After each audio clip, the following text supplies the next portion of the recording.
बड़े बूढ़े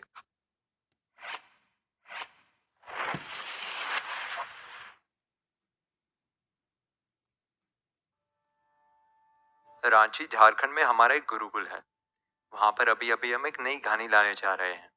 तो अभी तक गुरुकुल में बच्चे अपनी हाथ से उगाई हुई सब्जी खा रहे थे, धान खा रहे थे, और अब तेल भी अपने हाथों से पिसा हुआ खाएंगे। नो रिफाइनरी, नो प्रोसेसिंग, एकदम कुदरती, स्वादिष्ट और सुगंधित तेल। आर्टिफिशियल तेल खाओगे तो आर्टिफिशियल रोग होंगे, आर्टिफिशियल रोग होंगे तो आर्टिफिशियल मेडिसिन लेनी होगी। क्योंकि आयुर्वेद के लायक तो हमने अपनी बॉडी को रखा नहीं है। पूरी बॉडी में बस केमिकल्स और दवाइयां ही भरी हुई है। तो फिर वैद्य के पास तो जाओगे नहीं, जाना पड़ेगा वेंटिलेटर के पास। तो हुआ ये है कि नई अर्थव्यवस्था के साथ हमने पूरी नई दुनिया बना दी है अपनी, जो कि हमने प्रकृति से बहुत ही दूर जाके बनाई है। क्योंकि अगर बेसिक्स में जाओ तो ये लॉकडाउन ने भी हमें ये सिखा दिया है कि अंत में जरूरत सिर्फ अच्छे खाने, अच्छे रहने और अच्छे उड़ने की ही होती है। और ऐसा भी नहीं है कि खेती करने वाले गरीब रहते हैं। पहले और आज भी गांव में कभी किसी को खाने की चिंता नहीं रहती थी। अगर घर में पागल या नापाक पुत्र भी हो जाए तब भी जीवन में कोई चिंता नहीं रहती थी, क्योंकि बेसिक नेसेसिटीज की सारी चीजें हमारे पास प्रचुर मात्रा में रहती थी। तब जाके सारा ध्यान आध्यात्मिक जीवन और सामाजिक कल्याण में लगता था। गांव के सारे बड़े बूढ़े खा पी के मसाज करके आराम से पेड़ के नीचे बैठ के बातें करते थे। अगर किसी को कोई परेशानी है तो वो साथ में मिलके सुलझाते थे। बच्चे लोग इस समय में साथ मिलकर खेलकूद किया करते थे और महिलाएं साथ में मिलकर भजन कीर्तन किया करती थी। आस पड़ोस को छोड़ो, पूरा गांव पूरे गांव को जानता होता है। हमारी ही बात करता हूँ।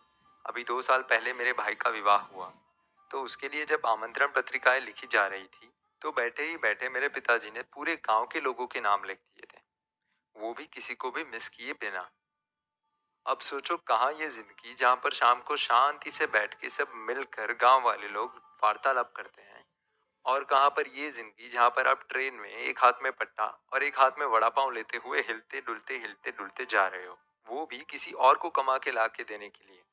और ये सब ज्यादातर लोग सिर्फ अपने जीवन की बेसिक नेसेसिटीज को पूरा करने के लिए करते हैं, जो कि है सिर्फ रोटी, कपड़ा और मकान।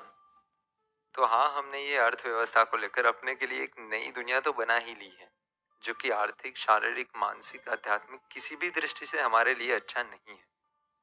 अरे पर प्रभु जी, अगर हम यहाँ फंस ही गए हैं तो करें क्या? बताते हैं, सुनो। सबसे पहले तो अगर आपके पास अपने गांव की जमीन और घर है तो उसको संभाल के रखो, उसको बेच मत दो। इनफैक्ट अगर वो पुराना है तो उसको रिवाइव करवाओ, उसका समार काम करवाओ। अपने पूरे जीवन की कमाई शहर में फ्लैट या गाड़ियां लेने में मत खर्चो। उसी पैसों से गांव में जमीन खरीदो। तो अगर किसी दिन एकदम से कोई वर्ल्ड वॉर होता है या फिर कोई वर्ल्ड की पॉलिटिकल सिचुएशन आती है जिसमें आप शहर में महफूज नहीं रहते हो, तो आप तुरंत ही वहां गांव में जाके सेटल हो सकते हो। जाहिर सी बात है कि हर कोई एकदम से ये सब चीजें नहीं कर पाएगा, पर जितना जल्दी हो सके कर लो। और भी ऐसी बहुत सारी चीजें हैं जो हम आपको सिखाएंगे जिससे आप ऑलमोस्ट फ्री में जीवन जी सकते हो। मतलब कि एकदम कम से कम खर्चा लगेगा, जो कि आप ऐसे ही धान बेच के इतना तो कमा ही सकते हो। तो अगर ये सब जानना है तो जुड़े रहिए हमसे। आते हैं अगली बार आपके लिए नया वीडियो लेकर।